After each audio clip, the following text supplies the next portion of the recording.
É isso, né? Tipo, mãe de diarista a vida inteira. Já vi minha mãe chegar em casa chorando por sofrer humilhações e tendo que trabalhar de graça, porque uma vez, sei lá, limpando, quebrou um box do banheiro e uma mulher fez ela trabalhar de graça até pagar. Você vê sua mãe indo visitar a casa da madame nova lá, que ela vai fazer, sei lá, a limpeza na casa, e ela fala assim, ó, tá vendo aqui, ó, o queijo de presunto é de tal pessoa. Tipo, a primeira coisa que a pessoa fala, tipo, ó, o queijo de presunto não é pra você não, viu?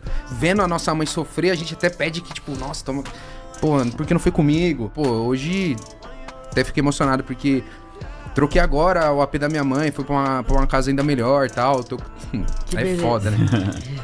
Trocamos geladeira, as paradas tudo lá e... Foda saber que fui eu que proporcionei essa parada, tá ligado? Esse filme me acertou num lugar muito, muito, muito específico, sabe? Vou tapar a câmera e tudo. Que lindo isso, mano.